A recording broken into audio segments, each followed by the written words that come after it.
17, that's not a great number. If there's 2 humans on one team, there's about a 2.4% chance they land small. No dice. Let's just wreck everyone.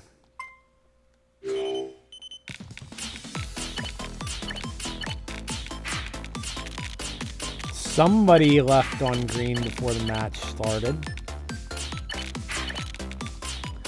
Somebody left on red after the match started. So good luck to those of you looking for smalls. Good luck those of you looking to help smalls.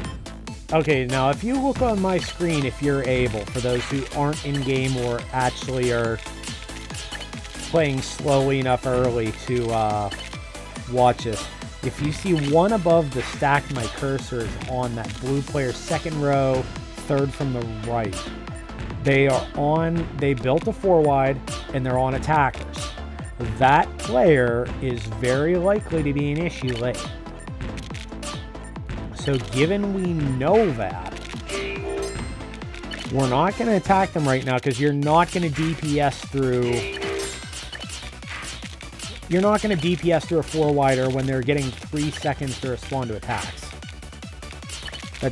It just ain't going to happen unless you're like fucking super noob or something. So we're just going to watch that stack, wait for them to expose a vulnerability. Oh hey, it's the black kitty up there. Black kitty's gone. He's too skittish.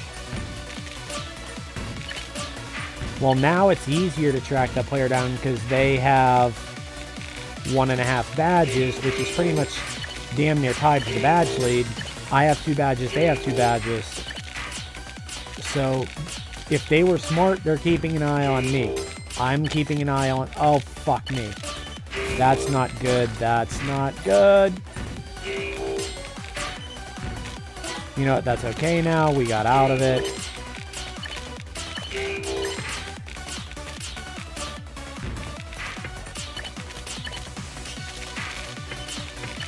And I'm targeting them. I didn't want to be.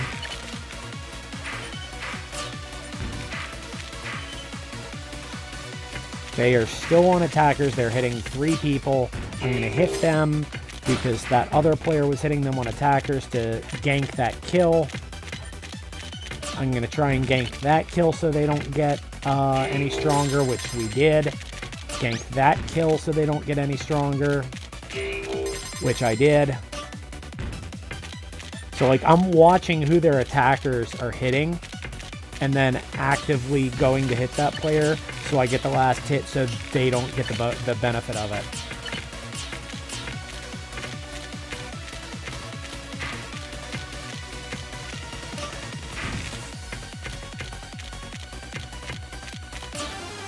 So now they are vulnerable. They are out of 4-wide. They're not on attackers anymore, so they know better. Oh, never mind. They are on attackers.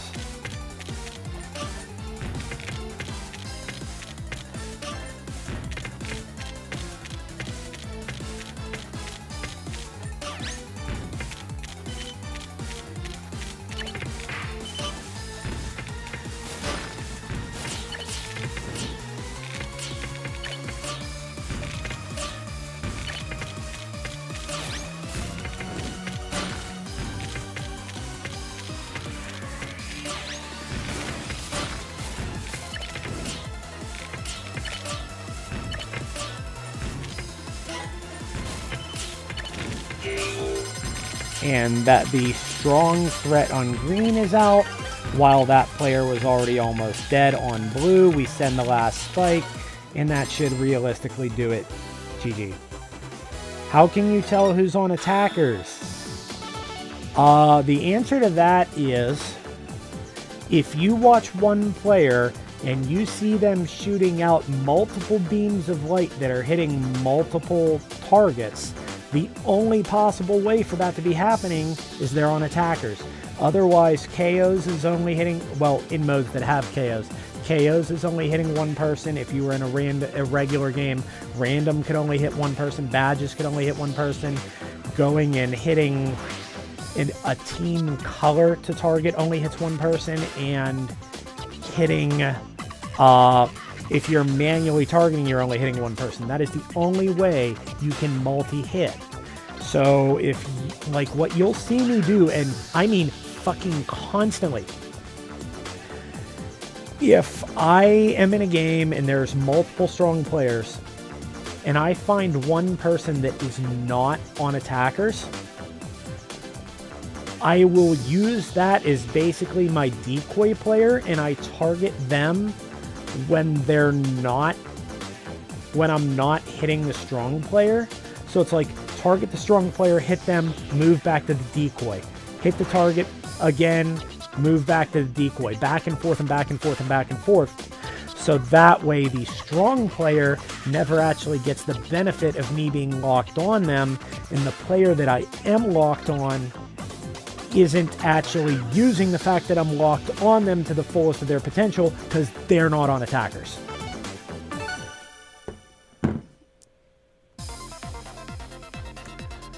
The way you want to look at it is, no matter what, you have to be targeting somebody. Targeting somebody makes them more powerful if even one other person than you is targeting them. So by default, you have to be making somebody stronger. You want that person to be the weakest person in the lobby, or somebody that is otherwise not making use of it.